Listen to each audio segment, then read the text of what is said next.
Bonjour, alors aujourd'hui nous allons faire un tagine au poulet. Alors pour cela nous allons avoir besoin d'un poulet, d'olives vertes, de carottes, une petite tomate, de groseilles hachées, d'un citron confit, d'herbes, persil et coriandre, d'un gros oignon ou deux oignons émincés. Pour les épices, nous allons avoir besoin de gingembre, de cannelle, de sel, de cumin, de paprika et du poivre. Et nous aurons besoin d'un peu d'huile. Alors, le poulet dans le tagine c'est bien sûr ce plat là qui s'appelle le tagine en lui-même. Et le plat, la façon de cuisiner le plat aussi. Je ne vais pas faire cuire dans mon tagine parce que j'ai peur qu'il se casse. Donc pour cela, je vais d'abord le faire cuire dans une sauteuse et ensuite je le dresserai dans mon plat. Alors je vais faire chauffer la plaque. Pour commencer, je vais mettre un peu d'huile d'olive dans ma sauteuse ou dans un faitout. Ça chauffe un peu trop, je vais baisser. Voilà. Ensuite, je vais y placer les morceaux de viande pour les dorer.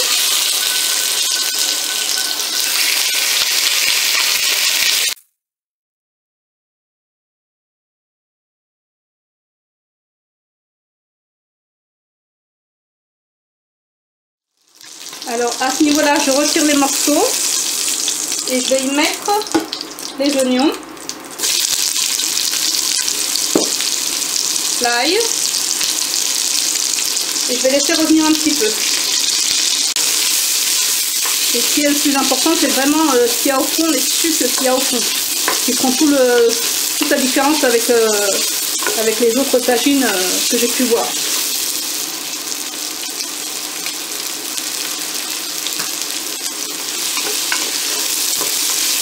Voilà.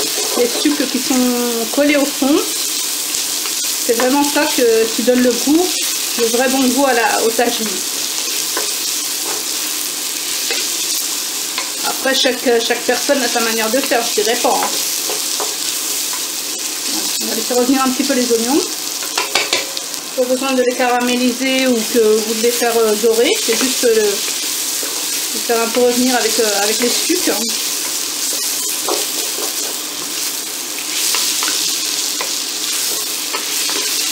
Je vais y mettre les carottes,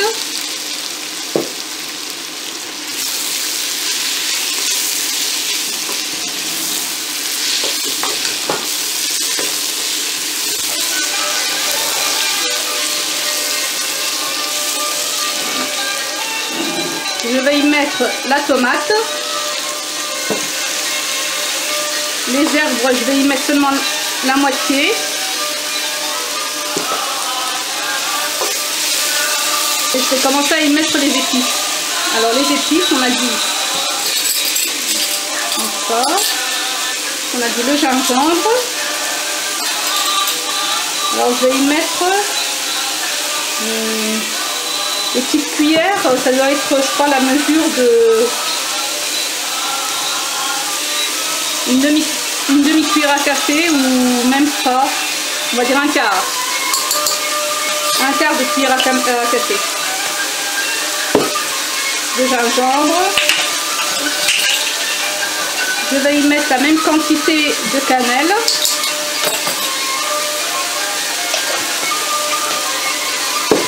La même quantité de cumin.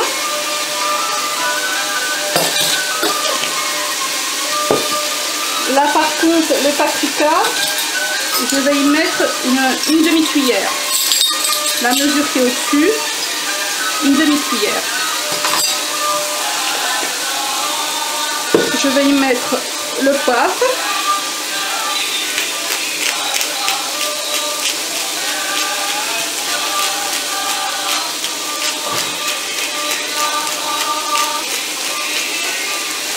Je vais y mettre du sel de Guérande.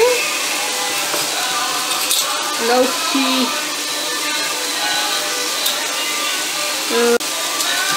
C'est l'équivalent, je crois, d'une petite cuillère à café. Et je vais y mettre du poivre de Szechuan.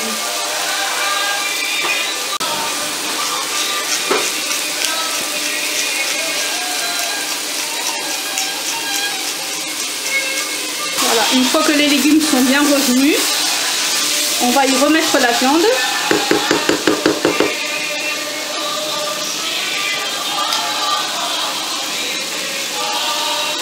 Alors que moi, comme j'utilise un poulet fermier frais, je vais y mettre aussi les abats. Parce que j'aime ça. Et on va laisser revenir encore un petit peu. Alors une astuce, une fois que vous avez mis tout ça, pour remuer sans que tout parte dans tous les sens, c'est juste de secouer un petit peu la poêle. Voilà. Toujours, alors cuisiner toujours à feu moyen hein, pour commencer. Toujours. Là on va rajouter un petit peu de bouillon et on va laisser cuire tranquillement.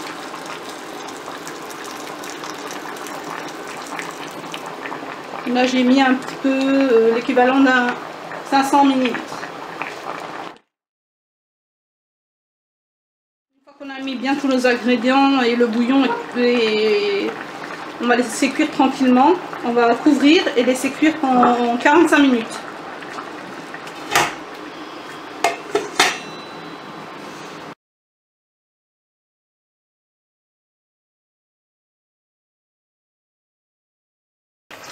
Alors maintenant nous allons passer au dressage. Je vais mettre les morceaux de viande.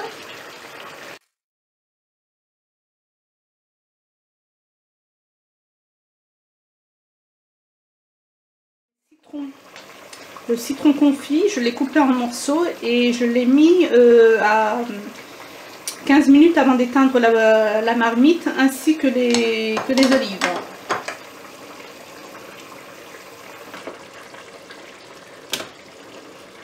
Nous allons mettre les légumes ainsi que les olives.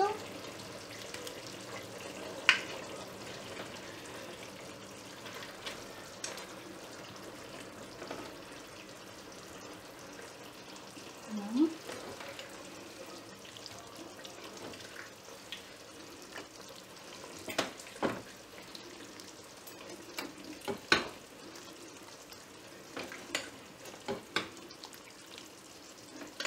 Alors avec ça, moi j'ai fait comme il me faut un peu plus de légumes, comme j'aime bien les légumes. Je vais y mettre aussi des haricots plats que j'ai fait revenir avec un petit peu d'huile d'olive, que j'ai fait cuire et bouillanter et revenir avec un petit peu d'huile d'olive. Voilà, ainsi que des blettes. Et maintenant je vais y ajouter, pour terminer la décoration, je vais ajouter les citrons confits.